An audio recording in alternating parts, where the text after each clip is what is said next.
Boa noite, irmãos. Para mim é um prazer poder novamente estarmos juntos através do Zoom, né? Igual o irmão orou numa reunião de oração, na reunião da oração. Nós estamos tão longe, mais perto um dos outros, pelo coração. Eu gostei da expressão dele, é verdade. A gente fica aqui, numa outra extremidade do nosso país, mas sempre lembrando dos irmãos, pensando nos irmãos. E eu fico muito feliz quando nós temos uma oportunidade dessa de conversar, de estudarmos a palavra de Deus junto. Nós estamos morando aqui em Jacaraú, como os irmãos sabem.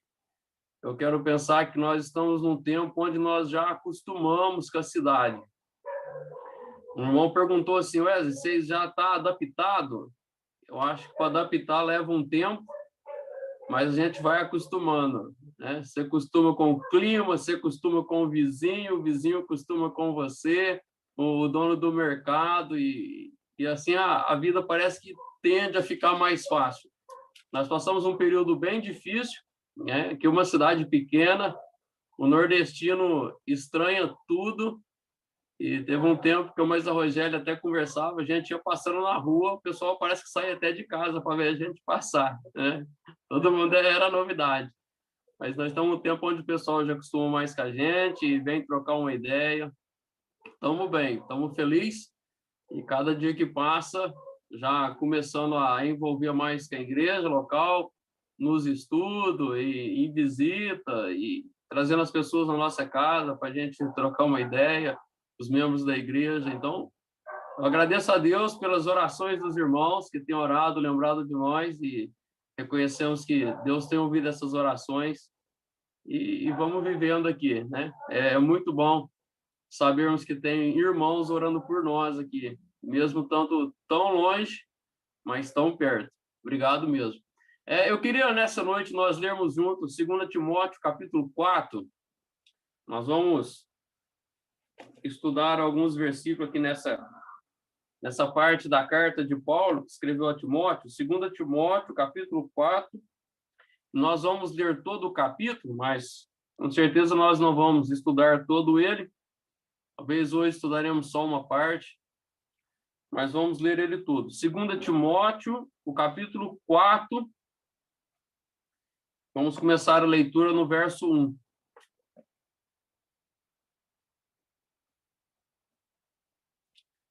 Diz a palavra de Deus: Conjuro-te perante Deus e Cristo Jesus, que há de julgar vivos e mortos, pela sua manifestação e pelo seu reino. Prega a palavra, insta, quer seja oportuno, quer não. Corrige, repreende, exorta com toda longanimidade e doutrina, pois haverá tempo em que não suportarão a sã doutrina. Pelo contrário, cercar-se-ão de mestres segundo as suas próprias cobiças, como se sentindo coceira nos ouvidos, e se recusarão a dar ouvido à verdade, entregando-se às fábulas.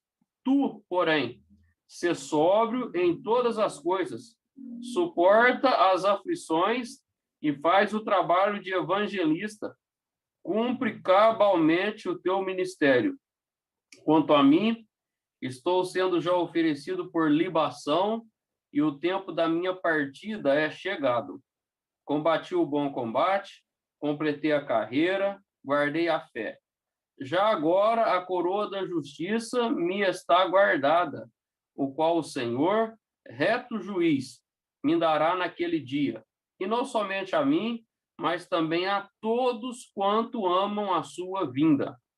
Procura vir ter comigo depressa, porque Demas, tendo amado o presente século, me abandonou e se foi para Tessalônica. Crescente foi para a Galácia, Tito para a Dalmácia. Somente Lucas está comigo. Toma contigo a Marcos e traze-o, pois me é útil para o ministério. Quanto a Tíquico, mandei até Éfeso. Quando vieres, traz a capa que deixei em Trode na casa de Carpo, bem como os livros, especialmente os pergaminhos. Alexandre, o latoeiro, causou-me muitos males. O Senhor lhe dará a paga segundo as suas obras. Tu, guarda-te também dele, porque resistiu fortemente às nossas palavras. Na minha primeira defesa, ninguém foi a meu favor. Antes, todos me abandonaram. Que isso não lhe seja posto em conta. Mas o Senhor me assistiu e me revestiu de forças, para que, por meu intermédio, a pregação fosse plenamente cumprida e todos os gentios a ouvissem. E fui libertado da boca do leão. O Senhor me livrará também de toda obra maligna e me levará a salvo para o seu reino celestial. A ele a glória pelos séculos dos séculos. Amém. Sauda a Priscila e a Áquila e a casa de Onesífero. Erasto ficou em Coríntio. Quanto a Trófimo, deixei doente em Mileto. Apressa-te a vir antes do inverno. Eubulo te envia saudações. O mesmo fazem Prudente, Lino, Cláudia e os irmãos todos. O Senhor seja com o teu espírito e a graça seja convosco. Amém. É interessante quando nós pensamos nesse texto, o momento quando Paulo escreveu essa carta, né? É o imperador Nero, um tempo muito difícil. Ele era o governador de Roma e suas províncias ali naquela região, e tinha começado uma grande perseguição aos cristãos. Os cristãos estavam sendo perseguidos de maneira cruel, indiscriminada, né? E um tempo muito difícil, e nós que sabemos da história, ficou pior, não teve melhora, né? Pedro, escrevendo a sua segunda carta, mostra esse mesmo tempo, onde fala que muitos cristãos tinham sido dispersos, né? Ele até escreve aos cristãos que tinham sido dispersos, e dispersos também por causa da perseguição. Agora, o momento que Paulo escreve essa carta aqui, ele está preso, né? Todos nós sabemos, ele está preso, sentenciado à morte, né? Quando a gente lê o contexto da carta, você entende que ele não tinha previsão de sair, ele nem pensava em sair. Quando ele escreve a primeira carta a Timóteo, é interessante que ele pensava que ele ia ser solto, né? Ele fala, olha, quando nós encontrar, mas ele já escreve essa segunda carta agora, sabendo que não sai mais da prisão e vai morrer, né? E essa segunda carta que Paulo escreve a Timóteo é o último registro que nós temos que Paulo fez, né? A última carta que ele escreveu que nós temos no cânon bíblico. E é interessante nós pensarmos nas últimas palavras de Paulo, né? As últimas palavras de um homem ou de uma mulher são muito importantes.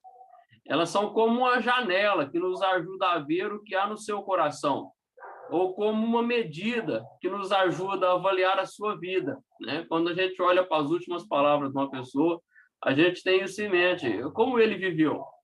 O que está no seu coração, né? E eu gosto muito de olhar para essa carta que Paulo escreve, e eu tenho estudado esses dias sobre a vida do apóstolo Paulo, a maneira como ele termina a sua vida, sabe? A maneira como ele olha para trás, a maneira como ele anima outros a continuar a trabalhar, né? E nesse capítulo 4, ele fala bem isso, né? Ele escreve essa carta para Timóteo, né? Era um irmão que ele considerava como seu filho, né? Alguns entendem que Timóteo converteu talvez com pregação de Paulo, quando numa das suas viagens missionárias, e o objetivo dessa carta, então, é falar para Timóteo continuar. Apesar das condições dos últimos dias, apesar do momento, apesar das coisas poder ficar pior, apesar dele estar preso, né? E apesar de todos os pesares, de olhar para frente e pensar que daqui para frente só vai ter coisa difícil, não vai ter nada fácil, você não vai encontrar facilidade em nada, mas você deve continuar. Irmãos, e como eu tenho pensado nisso no tempo em que nós estamos vivendo, né? Nós estamos vivendo nesse tempo, as coisas não estão fáceis, vivemos em tempo de pandemia, dificuldades e talvez desemprego, problemas econômicos, sabe, irmãos?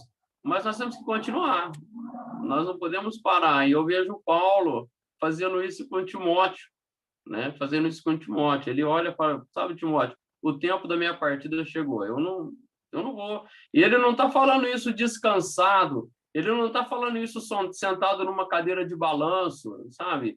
Ele não está falando isso aposentado. Ele não está falando isso assim, sabe, cheio de expectativa. Não, ele fala disso sofrendo, né? Preso, talvez numa masmorra, muitas vezes passando fome. Eles não valorizavam tanto o prisioneiro, sabe? Passando privações. Um professor falou que talvez Paulo estava até passando frio, por isso ele pede a capa. A gente não sabe por que ele pede essa capa, mas pode ser que ele estava passando necessidade, passando frio. Ele falou: olha, traz a capa para mim. E é nesse momento que ele está terminando a sua vida e sem expectativa de melhora, falando no tempo presente. Ele quer confortar, ele quer animar, ele quer deixar outras pessoas animadas ainda, né? E quando, se você estudar a segunda carta de que Paulo escreveu a Timóteo, você vai ver que nesse capítulo 4, no final da carta, depois de dar todas as instruções, ele faz exatamente isso. Do verso 1 ao 8, nós temos como continuar, e do 9 ao 22, nós temos como não parar, né? Se você ver, você vai ver que existe essa divisão aí. E eu queria, nessa noite, tendo a permissão do Senhor, nós estudarmos pelo menos essa primeira parte, como continuar, sabe? As coisas não é boa.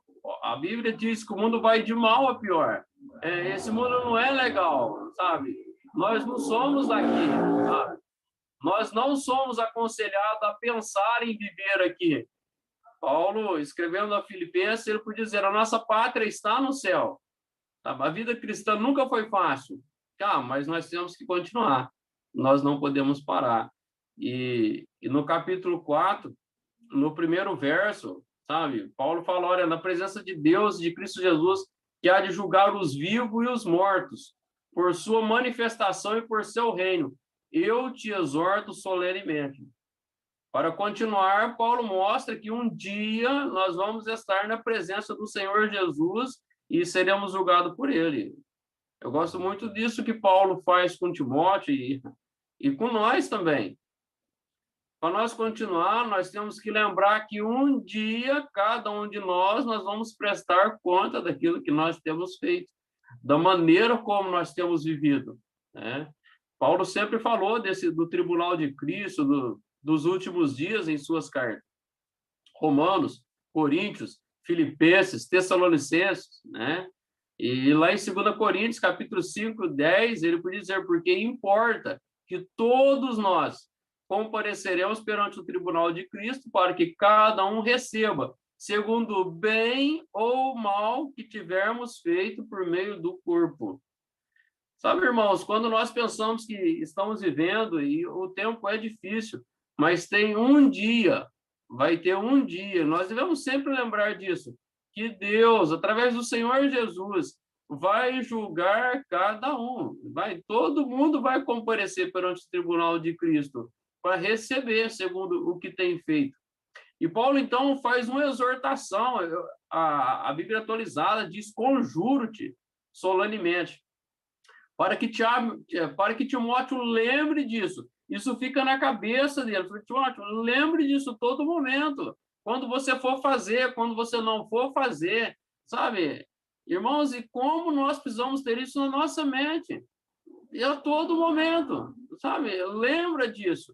Um dia nós vamos estar perante o tribunal de Cristo e nós vamos prestar conta daquilo que nós temos feito, se bem ou se mal. Quando nós vemos o versículo 8, Paulo entende que esse dia chegou para ele. E fala: olha, eu já não há mais o que fazer, eu estou preso e eu vou morrer. Esse dia tinha chegado, né? Agora, a consciência desse fato nos encoraja a trabalhar de modo cuidadoso e fiel. Eu tenho que trabalhar, eu tenho que fazer, e eu tenho que ser fiel naquilo que eu tenho feito, ou mesmo deixado de fazer, porque um dia nós vamos estar na presença de Cristo Jesus, que há de julgar os vivos ou os mortos. Né? Um texto onde Paulo fala disso também, em Romanos capítulo 14, Lá ele faz uma pergunta: por que você julga o seu irmão? Todos nós vamos comparecer perante o tribunal de Cristo. Então, essa é uma maneira de viver nos últimos dias. Lembrando que um dia nós vamos ser julgados, né? E quando eu penso nisso, eu gosto de lembrar do Senhor Jesus. E fala: olha, um copo d'água que alguém der a outro em meu nome, né? Isso vai ser retribuído. Irmãos, um copo d'água que você der, fazer aquilo pensando no Senhor Jesus, pelo amor que você tem pelo Senhor Jesus, pela obra, Deus vai recompensar você, sabe? Essa é a visão. Mas a Bíblia fala, e mesmo esse texto mostra, que Deus é justo, é o justo juiz. O mesmo Deus que recompensa copo d'água, ele vai cobrar copo d'água também, porque ele é justo, né? E nós temos que lembrar disso na nossa vida, durante a nossa caminhada, né? Um dia nós vamos estar perante o justo juiz, que vai julgar tudo aquilo que nós temos feito, né? Agora, consciente desse julgamento, consciente desse juízo, consciente que esse dia vai chegar, Paulo exorta solenemente a Timóteo, a palavra de Deus nos exorta a pregar a palavra. O dia vai chegar, sabe? Quando Cristo vai voltar e nós vamos estar perante o tribunal de Cristo e vamos ser julgados. Sabendo de tudo isso, Paulo olha para Timóteo e fala: Timóteo, você sabe que um dia você vai prestar conta, então pregue a palavra. Esteja preparado, a tempo, fora de tempo, repreenda, corrige, exorta, com toda paciência e doutrina. Irmãos, nós estamos no tempo do fim, sabe? Mais do que nunca nós estamos perto desse dia, onde nós vamos estar no tribunal de Cristo para prestar conta do nosso serviço.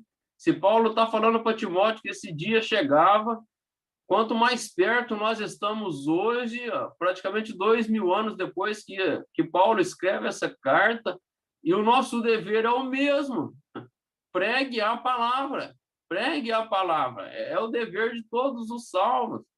É um mandamento do Senhor Jesus na grande comissão: ide por todo mundo, pregai a palavra. E nós devemos ter sempre isso em mente: pregue a palavra. Mãe, há tempo, quando tem uma ocasião certa, quando está fora de ocasião, pregue a palavra. Eu gosto muito de Paulo, ele podia dizer: fora ser de meus imitadores, como eu sou de Cristo. E quando a gente estuda, e pensando nas últimas palavras de Paulo, e isso é uma janela que a gente olha para o tempo, pela maneira como ele viveu, Paulo foi um homem que pregou a tempo e fora de tempo. Ele chegava numa cidade, ia na sinagoga e pregava lá. Quando era expulso, começava a pregar fora de lá. Quando o barco estava naufragando, pregava dentro do barco naufragando. E se tivesse preso, pregou para a guarda pretoriana, igual ele falou lá em Roma: há tempo e fora de tempo. E sabe, agora ele dá essa exortação: pregar a tempo e fora de tempo.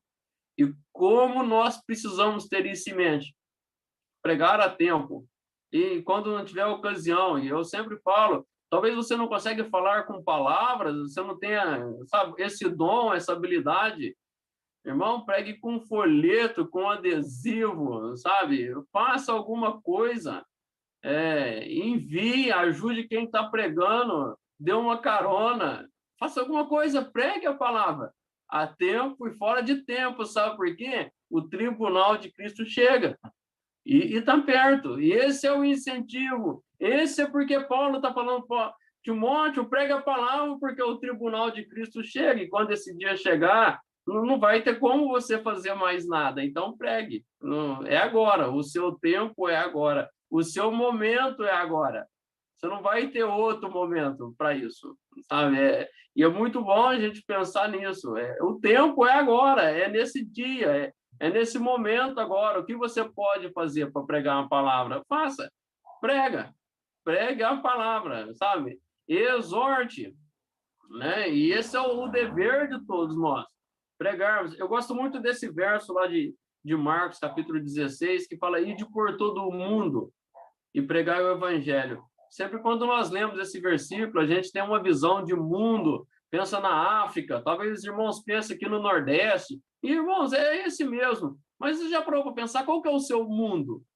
Pregue a palavra aí no seu mundo, onde você trabalha, onde você estuda, talvez com os seus filhos, sabe, com os seus netos. Onde é o seu mundo? Pregue a palavra no seu mundo, sabe? Talvez a gente fica pensando muito lá na frente, sabe, muito longe. E nós esquecemos de uma pessoa que está perto da gente, que não tem Cristo, que não conhece Cristo, que precisa ouvir do Evangelho, que precisa ser exortado, que precisa ser ensinado.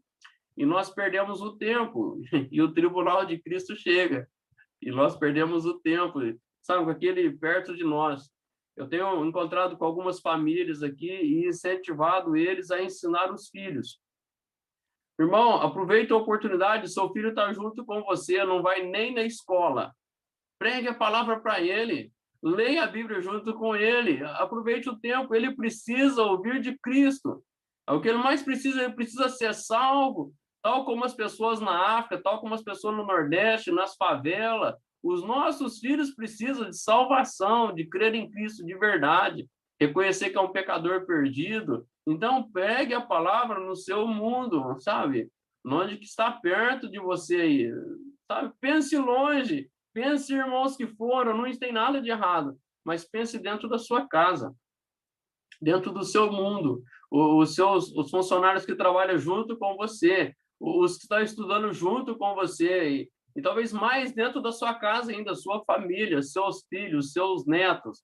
E nós estamos que ter que pregar a palavra, sabe? Vai ter um dia, Deus vai recompensar a cada um por aquilo que ele tem feito, né? Esteja preparado. E eu gosto muito que Paulo falou, olha, Timóteo, você tem que estar preparado, sabe? Preparar para essa ocasião. Muitas vezes nós estamos assim, eu não sei nem o que falar. Não, mas eu não tenho nem um folheto. Não, irmão, esteja preparado para essa ocasião. Se prepare, Deus vai te dar a ocasião para você falar. Se prepare para a ocasião. E Paulo fala para Timóteo, esteja preparado para esse momento, porque a ocasião vai surgir. A ocasião vai surgir. E Paulo fala, nós temos que repreender com essa palavra. E repreender é mostrar o erro, né? E nós temos que corrigir. Corrigir é mostrar como faz certo. Nós temos que exortar, consolar, pastorear, estar por perto. Irmãos, e nós temos que fazer com que a palavra de Deus faça isso. Faça isso. Repreenda, mostre o erro, mostre o pecado, sabe? Mostre que a pessoa está fazendo, agindo de maneira que Deus não quer, que não agrada a Deus, que está vivendo uma vida longe de Deus. Depois nós temos que corrigir. Mostre o que é certo, como fazer, a maneira de fazer. E depois exortar, consolar, pastorear, estar por perto. Tudo isso com a palavra de Deus. E Paulo põe uma receita muito difícil. A Bíblia atualizada diz longanimidade. Eu gosto muito da NVI, que diz com paciência. Um tempo onde nós não estamos tendo mais paciência. Nós precisamos de paciência, porque raramente a pessoa vai acertar da primeira vez. Você vai ter que exortar, você vai ter que corrigir, você vai ter que ensinar, e sabe, hoje, amanhã, depois da manhã, né? E temos que ter paciência, irmão, muita paciência mesmo. E além de paciência, doutrina, conteúdo, ter o que ensinar. E para isso nós precisamos de estudar a Bíblia, ler a Bíblia, estudar, orar, aprender, né? Tem um professor que escreveu um livro, ele podia dizer, olha, você só ensina aquilo que você sabe. Quando você não sabe nada, você não ensina nada. E nós temos que lembrar disso, irmãos. Temos que aprender, nós não podemos parar de aprender. Nenhum momento vamos pensar que não precisamos mais de ler a Bíblia, de participar de uma reunião, de aprender. Não, você tem que aprender, ter doutrina, saber o que ensinar, né? É muito difícil, vivemos num tempo onde que estamos tendo muitos pregadores e talvez você ouve uma mensagem, acha a mensagem boa, sabe? Mas não tem doutrina, não tem ensino, o que está sendo ensinado lá, sabe? E é um momento que as pessoas têm falado, mas um evangelho oco, um evangelho superficial. E nós precisamos aprender, mas ter doutrina, ensinar a palavra, ter base, conteúdo naquilo que nós ensinamos, né? Sabe? E precisamos muito disso, muito disso. Ensinar, mas ensinar com doutrina. Ensinar para a pessoa ter base. Eu sou salvo, mas eu sou salvo do quê? Eu sou salvo para quê? Eu sou salvo por quê? Eu sou salvo. Ensine com doutrina. Você tem que obedecer a palavra de Deus, obedecer por quê? Obedecer para quê? E nós temos que ter resposta para isso. Não um evangelho, uma palavra superficial, que Deus vai te abençoar, que Deus... Irmãos, tudo isso é verdade. Mas o ensino tem que ter doutrina. E é uma responsabilidade de nós, os ensinadores da palavra de Deus, uma responsabilidade minha, uma responsabilidade sua, de quando ensinar os nossos filhos dentro da nossa casa.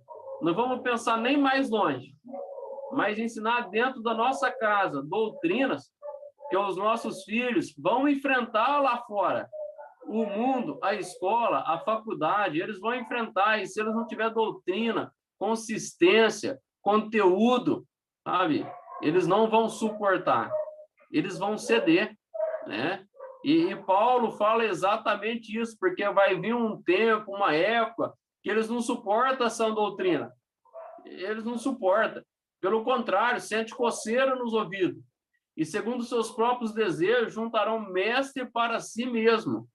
Existe um momento, e sabe, e na vida de todas as pessoas que não obedeceram às doutrinas verdadeiras, que ele não suporta essa doutrina. Aquilo vira um problema na vida dele. Ele quer ouvir somente coisa que agrada, sem importar se está certo ou não, e isso não tem importância mais. Se você olhar para as seitas que existem hoje nos nossos dias, e sempre existiu, exatamente por causa disso, as pessoas não querem a verdade, eles querem ouvir coisas boas, e não está se importando se isso está certo, se está levando ao céu, se não está, não, isso não importa. O importante é que eu estou ouvindo uma coisa boa, uma coisa que agrada ao meu ouvido, uma coisa que é bom. Eu acho muito legal essa metáfora aqui do ouvido, né? Quando a gente está numa coceira no ouvido, você pega um negócio assim, coça o ouvido, parece que ele é tão gostoso, sabe? E é exatamente isso. Quer escutar um negócio que é gostoso, não está se importando se é certo ou se não é certo. E Paulo fala isso, olha, eles não suportam essa doutrina, eles querem só alguém para coçar, e aí eles querem ouvir somente o que agrada. E a seita está sempre juntando multidões de gente, ouvindo e falando coisas que agradam aos seus ouvidos. Irmãos, corremos perigo disso com os nossos filhos. É muito difícil, sabe? Os nossos filhos talvez passam um tempo junto conosco onde eles não aprendem essa doutrina. Nós não aproveitamos o tempo. As pessoas vão a reuniões da igreja, sabe? E talvez interessada em ouvir da palavra, e ele cesse uma reunião e não aprende da sã doutrina. Sabe, e o tempo vai passando, e rapidinho ele ouve uma coisa que é bom de ouvir, e eles deixam de ouvir a verdade para dar ouvido como diz, essas coisas ruins, volta-se para os mitos. Foi exatamente o que Paulo falou no verso 4, eles recusam agora dar ouvido à verdade e volta para os mitos. Eu vejo muito isso com jovens na faculdade. O jovem entra na faculdade e chega lá, ele é bombardeado. E nós temos perdido alguns jovens, pessoas que vão para a faculdade e depois não querem saber de Deus. E foi muito triste, vamos dizer, eu assisti isso acontecer com um jovem. Ele chega lá na faculdade e começa a ouvir coisas que não é verdade. E sabe, e muitas vezes porque não teve uma base, ele não conhece exatamente as doutrinas aqui, ele começa a recusar, a dar ouvido a essas verdades e volta-se para as mentiras, para os mitos. E nós devemos ensinar as nossas crianças, os nossos adolescentes, para que quando eles entrarem numa faculdade ou quando eles foram confrontados com a verdade, ele estar preparado. Fala, não, não é desse jeito. O meu pai me ensinou, a igreja ensina. E devemos, então, preparar os nossos jovens para que eles recusem a ouvir a mentira e voltem-se para a verdade, né? Eu morava em Franca ainda, talvez isso já tenha uns 2 anos, e eu perguntei para minha menina, ela estava na 4ª série, a Evelyn. Eu falei, Evelyn, como é que foi a escola lá hoje? Mas a Rogéria sempre pergunta, questiona. Ela falou assim, pai, a escola hoje não valeu de nada. Eu falei, como assim? Você não pode falar isso, a professora está lá. Ela falou, não, a professora foi ensinar que a gente veio do macaco, foi Deus que criou a gente. Eu falei, está certo, filha, a escola não valeu de nada. Sabe, irmãos, temos que ensinar os nossos filhos que eles vão ser confrontados na 4ª série, na 5ª série. E quando eles forem confrontados, se eles não tiverem a verdade, se eles não souberem, eles vão para o caminho da professora, ele vai para o caminho do mestre, porque ele não tem o outro lado. E é importantíssimo nós pregar a palavra para os nossos filhos, dentro das nossas casas, ensinar as verdades por ele, né? Para quando chegar o momento de tomar uma decisão, eles recusem a mentira, ao invés de recusar a verdade, eles continuem na verdade.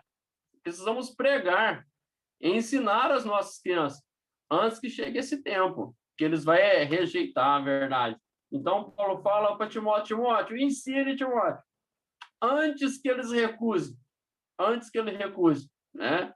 E é porque esse tempo chega, irmãos, e como nós temos vivido nesse tempo, onde as pessoas têm recusado ouvir a verdade, e quer voltar-se para os mitos, quer voltar-se para as fábulas, igual fala a versão atualizada, né? Para contos, né?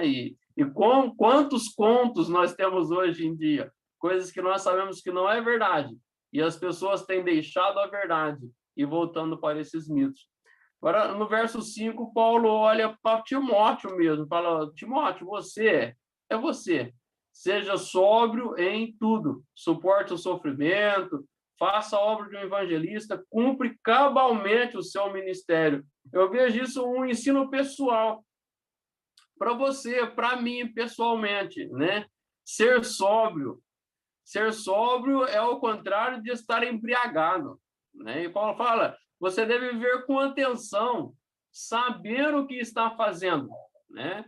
Geralmente, uma pessoa, quando está embriagado, ele não sabe muito o que está fazendo. Ele faz as coisas sem pensar. E Paulo fala, Timóteo, ao contrário disso, seja sóbrio. Viva com atenção. Preste atenção no que você está fazendo. Irmãos, e nós precisamos de sobriedade. Preste atenção, irmão, como você tem vivido, o que você está fazendo, sabe? Como você tem passado os seus dias. Não deixe o dia simplesmente passar. Amanhã é segunda-feira, e depois é terça, quarta, e vai chegar sábado de novo, e você vai chegar lá, você nem sabe como é que passou o dia, o que fez. Não, irmão, seja sóbrio. Aproveite o dia, aproveite o momento. Observe o que você está fazendo, né?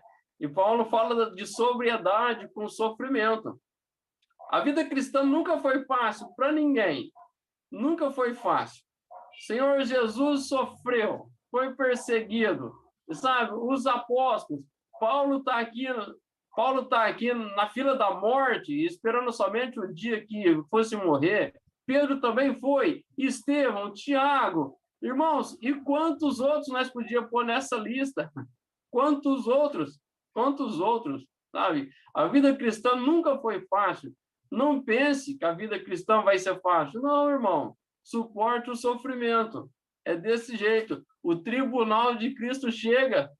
E como nos anima pensar nisso? Para enfrentar o sofrimento, né? Faça o serviço de evangelista, anuncie as boas novas.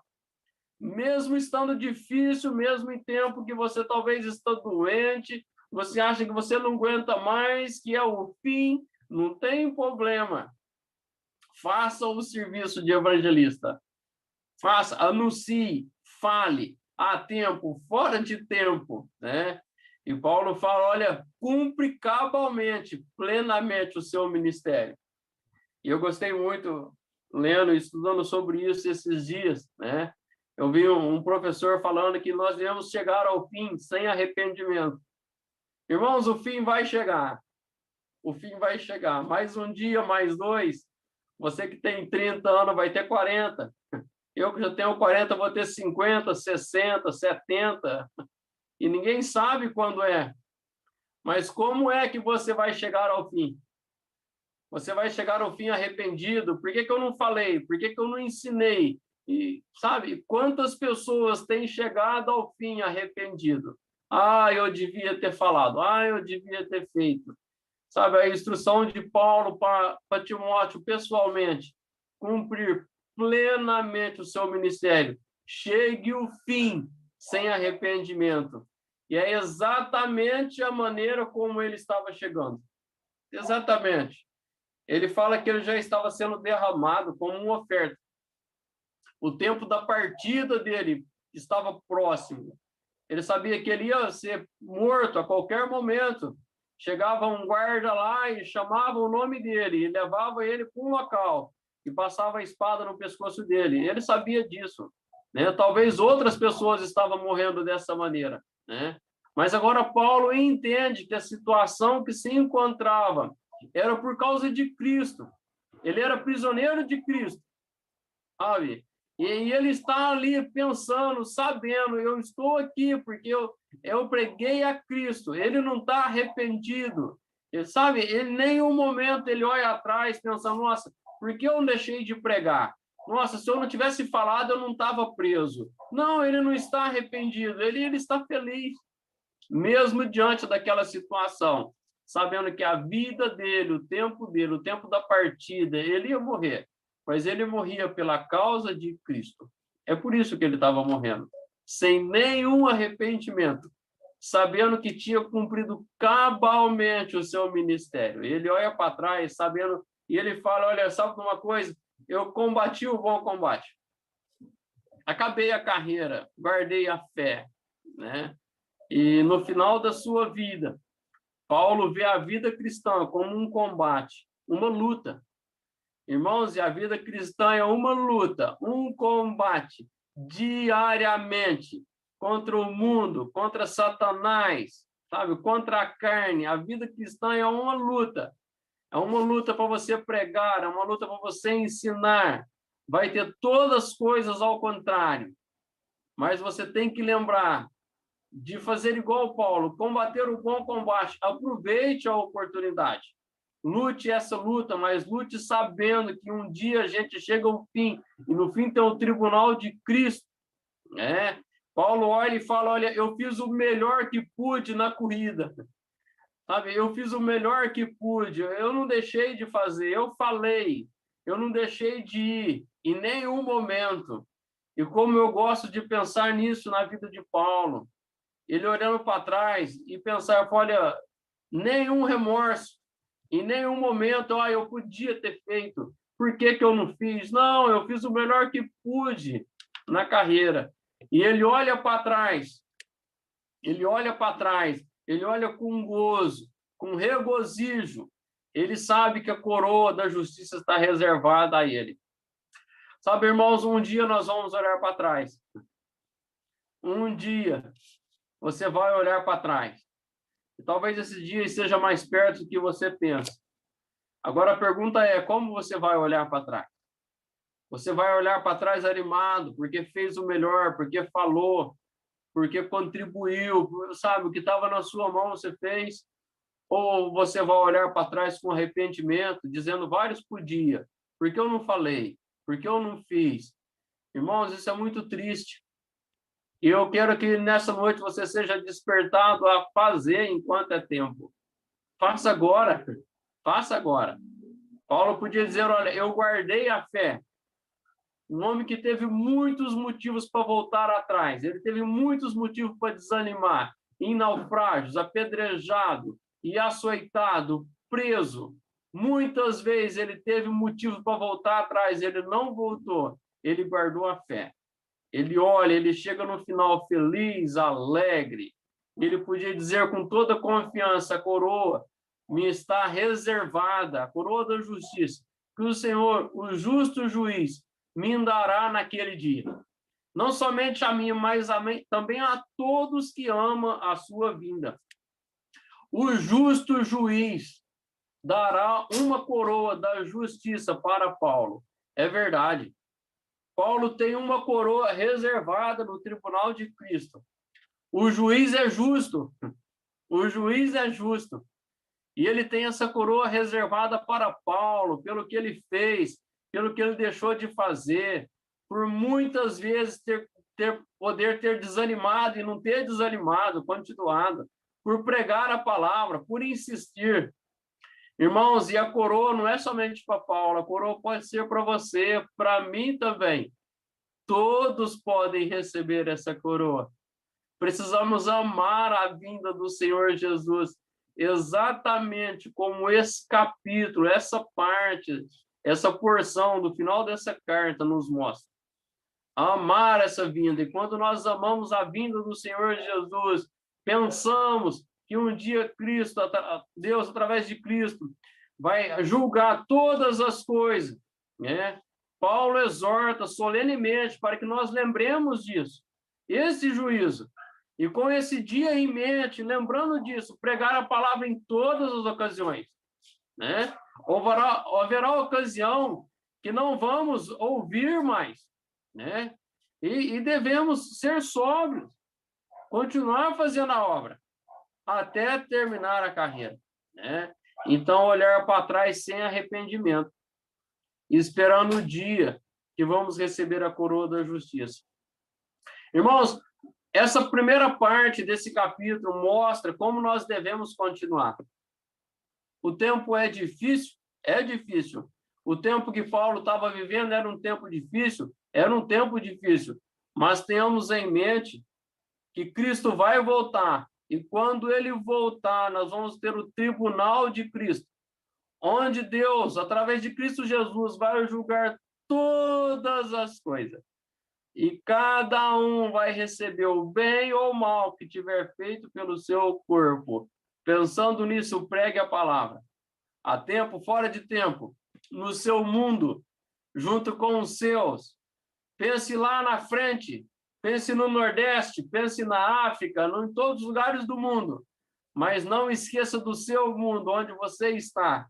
Pregue a palavra para os seus filhos, para os seus netos, para os seus funcionários, para as pessoas, seus empregados, e as pessoas empregadas junto com você na escola. Insta a tempo, fora de tempo, né? Porque vai ter o dia que nós vamos ter que olhar para trás. E Deus abençoe a nossa vida, para que não olhemos com arrependimento, mas possamos olhar igual Paulo olhou. Eu fiz o melhor que pude na carreira. Que Deus nos abençoe. A todos vocês, muito obrigado pela oportunidade de estarmos juntos. Amém.